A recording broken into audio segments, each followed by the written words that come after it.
જસદણ શહેર અને ગ્રામ્ય વિસ્તારમાં પણ ધોધમાર વરસાદ થયો। ભારે વરસાદને શહેરના અનેક વિસ્તારમાં પાણી ભરાયા। શીતલિયા રોડ પર નવા બસ સ્ટેન્ડ વિસ્તારમાં પાણી ભરાયા। રસ્તા પર નદીની જેમ પાણી વહેતું થયું છે। જસદણ, આટકોટ, મોટા દડવામાં પણ વરસાદ થયો।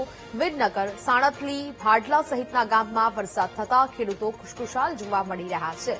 તો વાવણીલાયક વરસાદ થઈ રહ્યો છે, જેને કારણે ખેડૂતોમાં પણ આનંદ જોવા મળ્યો છે। ચિતલિયા સહિત અનેક વિસ્તારોમાં વરસાદી વાતાવરણ સર્જાયું। રસ્તા પર નદીની જેમ પાણી વહેતું થયું હોય તેવા દ્રશ્યો સર્જાયા છે। જસદણ, આટકોટ અને મોટા દડવામાં પણ વરસાદી માહોલ જોવા મળી રહ્યો છે। વાદળો ઘેરાઈ રહ્યા છે અને ધોધમાર વરસાદ વરસ્યો છે। તો નદીની જેમ રસ્તામાં પાણી વહેતું થયું છે। વાવણીલાયક વરસાદ થઈ રહ્યો છે, જેને કારણે ખેડૂતોના ખેતરોમાં પણ પાણી જોવા મળ્યા છે। વાવણીલાયક વરસાદને કારણે ધરતીપુત્રોમાં પણ આનંદો છે। જસદણમાં ધોધમાર વરસાદની શરૂઆત થઈ।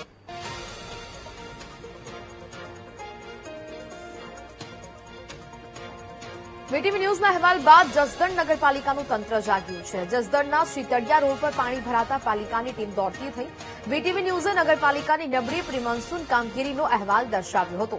શીતળિયા રોડ પર પાણી ભરાયાનો અહેવાલ પ્રસારિત કર્યા બાદ કામગીરી ચાલુ કરાઈ। ગુંટણસામાં પાણી ભરાયા બાદ હવે નગરપાલિકાની ટીમ પાણીનો નિકાલ કરવામાં લાગી છે। વીટીવી ન્યૂઝ દ્વારા અહેવાલ રજૂ કરવામાં આવ્યો હતો।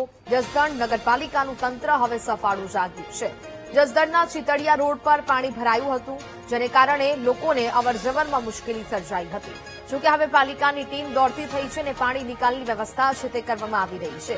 ઊંઘતું તંત્ર હવે અચાનક જાગ્યું અને કામગીરી છે તે કરવામાં આવી રહી છે। જોકે અત્યાર સુધી પાણી ભરાતા લોકોએ હાલાકીનો સામનો કર્યો હતો। પાણી ભરાઈ ચૂક્યા હતા, જેને કારણે વાહન ચાલકોને મુશ્કેલી સર્જાઈ હતી।